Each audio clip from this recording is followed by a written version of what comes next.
Assalamualaikum warahmatullahi wabarakatuh. Izin memperkenalkan diri, nama saya Nazila Ahmad dengan NIM 20106112284 dari kelas D mata kuliah Tindak Pidana Korupsi dan Pencucian Uang. Pada kesempatan kali ini, saya akan memaparkan sebuah materi tentang jenis-jenis tindak pidana korupsi di Indonesia sebagai pemenuhan tugas ujian akhir semester mata kuliah Tindak Pidana Korupsi dan Pencucian Uang. Diketahui bahwa terdapat 30 jenis tindak pidana korupsi, antara lain menyuap pegawai negeri, memberi hadiah kepada pegawai negeri karena jabatannya, pegawai negeri menerima suap, pegawai negeri menerima hadiah yang berhubungan dengan jabatannya, menyuap hakim, menyuap advokat, hakim dan advokat menerima suap, hakim menerima suap, advokat menerima suap, pegawai negeri menggelapkan uang atau membiarkan penggelapan. Berikutnya, pegawai negeri memasukkan buku untuk pemeriksaan administrasi, pegawai negeri merusakkan bukti, pegawai negeri membiarkan orang lain merusakkan bukti, pegawai negeri membantu orang lain merusakkan bukti, pegawai negeri memeras, pegawai negeri memeras pegawai negeri yang lain, memborong membuat curang, pengawas proyek membiarkan perbuatan curang, rekanan TNI atau Polri berbuat curang, pengawas rekanan TNI atau Polri berbuat curang. Selanjutnya, penerima barang TNI atau Polri membiarkan perbuatan curang, pegawai negeri menyerobot tanah negara sehingga merugikan orang lain, pegawai negeri turut serta dalam pengadaan yang diurusnya, pegawai negeri menerima gratifikasi dan tidak melaporkan ke KPK, merintangi proses pemeriksaan perkara korupsi, tersangka tidak memberikan keterangan mengenai kekayaan, bank yang tidak memberikan keterangan rekening tersangka, saksi atau ahli yang tidak memberikan keterangan atau memberi keterangan palsu, seseorang yang memegang rahasia jabatan namun tidak memberikan keterangan atau memberikan keterangan palsu, dan yang terakhir, saksi yang membuka identitas pelapor. Mengenai 30 jenis tindak pidana korupsi yang disebutkan sebelumnya, diklasifikasikan lagi menjadi 7 kelompok tindak pidana korupsi. Adapun 7 kelompok tersebut antara lain: kerugian keuangan negara. Pengertian dari tindak pidana kerugian keuangan negara adalah berkurangnya kekayaan negara yang disebabkan suatu tindakan melawan hukum, penyalahgunaan wewenang atau kesempatan, atau sarana yang ada pada seseorang karena jabatan atau kedudukan, kelalaian seseorang, dan atau disebabkan oleh keadaan di luar kemampuan manusia. Adapun dasar hukum yang mengatur kerugian keuangan negara yaitu Pasal 2 dan Pasal 3 Undang-Undang Nomor 31 Tahun 1999 Junto Putusan Mahkamah Agung Nomor 25/PUU 14/2016. Adapun contoh kasus dari kerugian keuangan negara antara lain kasus penyerobotan lahan di Riau oleh PT Duta Palma Grup Surya Darmadi yang mencapai kerugian negara sebesar 78 triliun rupiah.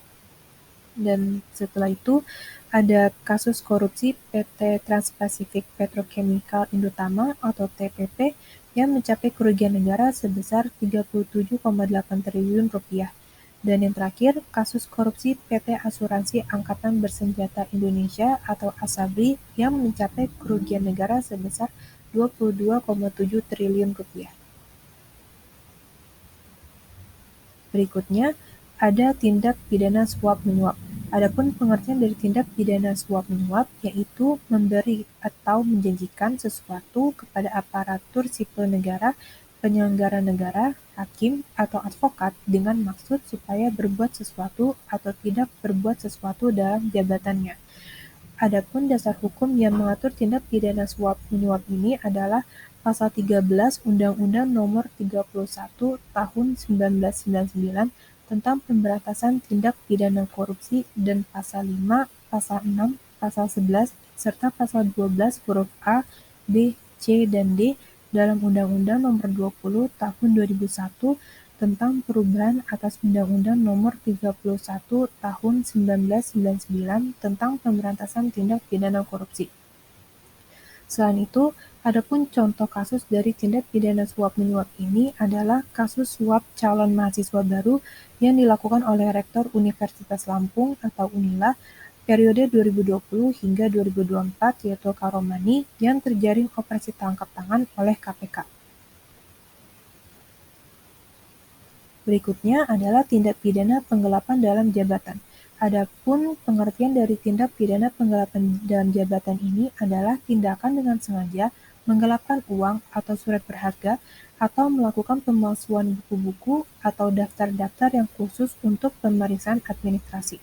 Adapun dasar hukum yang mengatur tindak pidana penggelapan dalam jabatan ini adalah Pasal 8, Pasal 9, dan Pasal 10 huruf A, B, dan C Undang-Undang Nomor 20 Tahun 2001. Selain itu, adapun contoh kasus dari tindak pidana penggelapan dalam jabatan ini adalah pada hari Selasa, tanggal 10 Mei 2022, Kejaksaan Agung menangkap seorang buron kasus tindak pidana penggelapan dalam jabatan, yaitu Syahrani Adrian, yang masuk ke dalam daftar pencarian orang atau DPO Kejaksaan Negeri Dumai sejak tahun 2019. Terpidana SA terbukti secara sah dan meyakinkan bersalah melakukan tindak pidana penggelapan dalam jabatan dan melanggar Pasal 374 Junto Pasal 55 Ayat 1 KUHP. Berikutnya yaitu tindak pidana pemerasan. Adapun pengertian dari tindak pidana pemerasan adalah tindakan yang di mana pegawai negeri atau penyelenggara negara menguntungkan diri sendiri atau orang lain secara melawan hukum, atau dengan menyalahgunakan kekuasaannya memaksa seseorang memberikan sesuatu, membayar, atau menerima pembayaran dengan potongan atau untuk mengerjakan sesuatu bagi dirinya sendiri. Adapun dasar hukum dari tindak pidana pemerasan ini adalah Pasal 12 huruf E, G, dan H Undang-Undang Nomor 20 Tahun 2001. Selain itu, adapun contoh kasus dari tindak pidana pemerasan ini adalah kasus pemerasan oleh 3 jaksa terhadap 63 kepala sekolah menengah pertama se-Kabupaten Inhu Riau yang diduga menerima uang senilai Rp650 juta.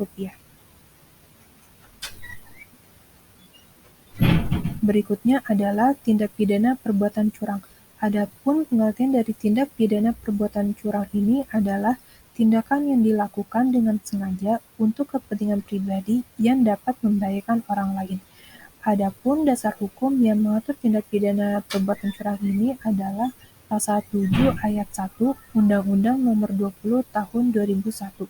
Selain itu, adapun contoh kasus dari tindak pidana perbuatan curang ini adalah Kepala Biro Penerangan Masyarakat Markas Besar Polri Brigadir Jenderal Rikwanto mengatakan Satgas Pangan Bareskrim menyiapkan pasal untuk menjerat pemilik produsen beras PT Indo Beras Unggul, sebab produsen beras Cap Ayam Jago yang berlokasi di Cikarang, Bekasi, Jawa Barat, diketahui menimbun 1.116 ton beras yang diduga merupakan hasil oplosan yang siap dipasarkan.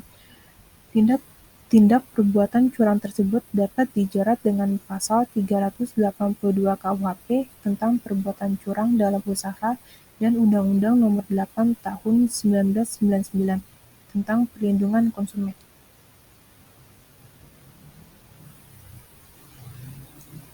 Berikutnya adalah tindak pidana benturan kepentingan dalam pengadaan.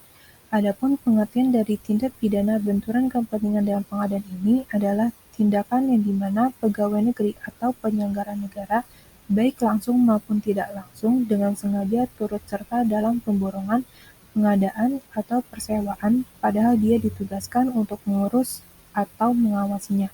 Adapun dasar hukum dari tindak pidana semacam ini adalah Pasal 12 huruf I Undang-Undang Nomor 20 Tahun 2001. Adapun contoh kasus dari benturan kepentingan dalam pengadaan ini adalah kasus korupsi pengadaan alat kesehatan atau ALKES oleh Ratu Atut Khoziah yang merupakan mantan Gubernur Banten, Provinsi Banten. Diketahui bahwa kasus ini terjadi di Banten pada tahun anggaran 2011 hingga 2013.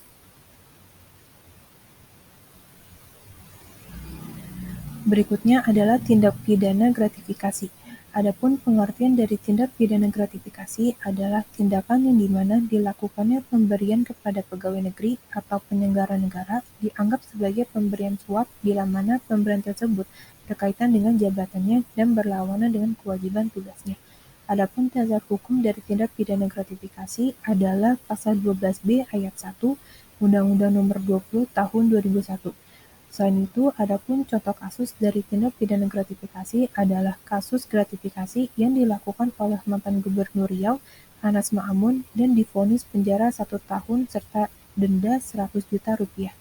Diketahui bahwa Anas Ma'amun memberikan suap dan gratifikasi kepada sejumlah anggota DPRD Riau periode 2009 hingga 2014 untuk percepatan pengesahan RAPBDP tahun 2014 dan RAPBD tahun 2015.